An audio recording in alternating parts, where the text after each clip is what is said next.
Hello everyone, I am Supraja and my team members are Vijay, Gagan and Manjunath. We are going to explain about essential elements of a valid contract under Indian law.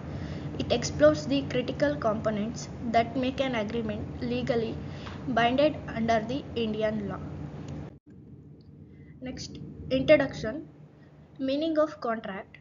A contract is legally enforceable agreement between two or more parties. It means it is a promise-based agreement between two or more parties. It becomes a contract only when the law recognizes and will enforce it. Each party must freely consent, be legally capable, and exchange something of value. If any party fails to perform, the other can seek legal remedies such as damages or a specific performance. In India, the governing law is the Indian Contract Act 1872, which sets out these rules and requirements. Next, offer the foundation of the agreement, expressing willingness. An offer is a clear proposal to do or not to do something. It must be communicated with the intention to create legal relationship. It is nothing but a proposal made by one person to another. It shows willingness to enter into a contract. The terms of the offer must be clear and definite. It must be made with legal intent. An offer can be do or not to do something. It must be communicated to other party. The person receiving the offer can accept or reject it. Once accepted it becomes a binding contract. An offer is an essential forming of a valid agreement. Next will be continued by Gagan. Thank you, Supraja. I am explaining about acceptance. It is agreeing to the terms. It is acceptance between the both the parties of the agreement.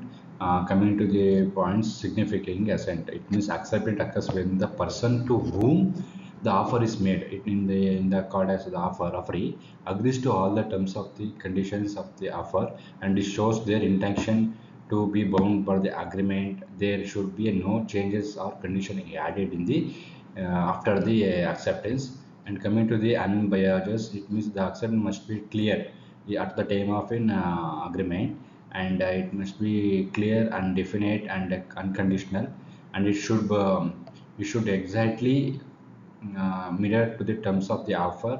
And if any changes are made, it is considered a counter offer not accepted. After the acceptance, any changes will not accepted by the offeree. And coming to the communication between the two parties must be required for the agreement.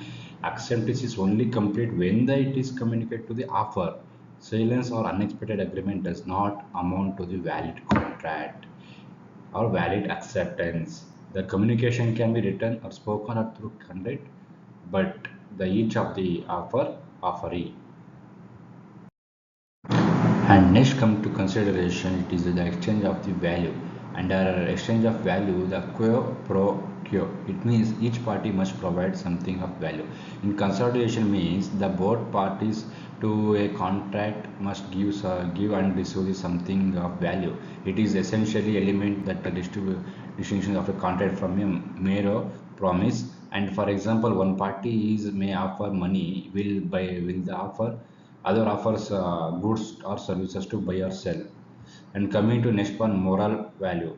It means moral or legal value. Consideration does not have to be just a money. It can be also be a promise to do something, to return, refrain from the doing something, or even something of moral value like a commitment or favor if it is recognized by a law. However, love, affection, or gratitude all used by aren't consideration valid legal consideration. And coming to next, substantive worth.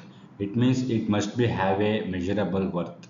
The consideration must be real and have some measurable value in the eyes of the law. It can be small or large, but it must be not be vague, elusive, or impossible.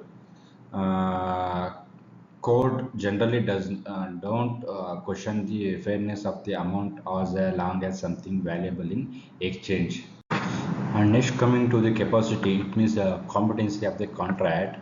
In that we have age of majority. In any contract or any agreement, it is a must required for the legal age. In to enter into the valid contract, or a person must be of a legal age, that is 18 years or older in the most cases, as per the Indian Contract Law Act. And a contract with a minor is a void, meaning it is has no legal effect in the contract. And coming to the not disqualified, a person must not be legal borrowed from the entering into the contracts. For example, installment conflicts of foreign sovereignties under the certain conditions may not have the legal right to the contract. And coming to next, sound mind. The person must be a of sound mind at the time of the making the contract. This means they should be capable of understanding the terms and consequences of the agreement. People who are mentally ill or under the influence of the drugs, alcohol at the time of the agreement lack of legal capacity. Thank you, Gagan. Myself, Manjunath. My topic is consent, free and voluntary. First point is no coercion. Agreement must be free from force or threats. Coercion involves using power or pressure to force someone into an agreement. This ensures the consent is voluntary. And second point is no undue influence. Parties Parties should not be unfairly influenced or pressured. Undue influence occurs when someone takes advantage of their position or relationship to manipulate the other party. This ensures decisions are made freely. And third point is no fraud, no international deception or hiding of truth. A fraud involves deliberately misleading or de- deceiving someone to gain an advantage. This ensures trust and transparency in agreement. And fourth point is no mispresentation. Information should be accurate and truthful. Misrepresentation occurs when the information provided influencing the other party's decision. This ensures informed decisions. Next is lawful object, ethical and legal. Post point legality. For a contract to be valid, its object and considerations must be legal.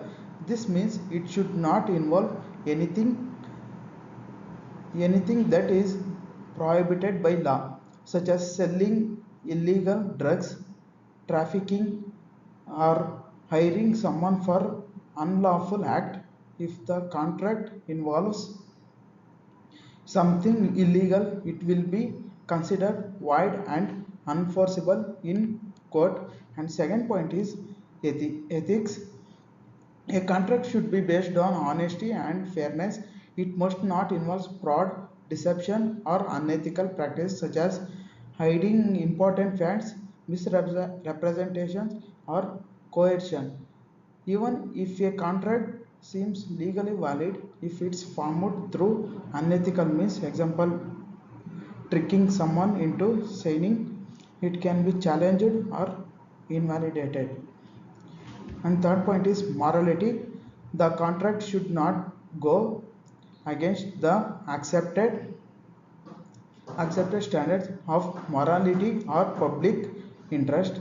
This includes things that may not be illegal but are considered socially unacceptable or offensive, such as contracts that encourage corruption, harm to society, or immoral acts. Courts may refuse to enforce contracts that are contrary to public policy or that offend societal values. Next topic is key elements for a binding agreement. First point is offer. One party must propose a clear and definite offer to do something or not to do something. This offer sets the terms of the agreement and expresses a willingness to be bound by it. For example, I will sell you my car for 3 lakhs. And second point is acceptance.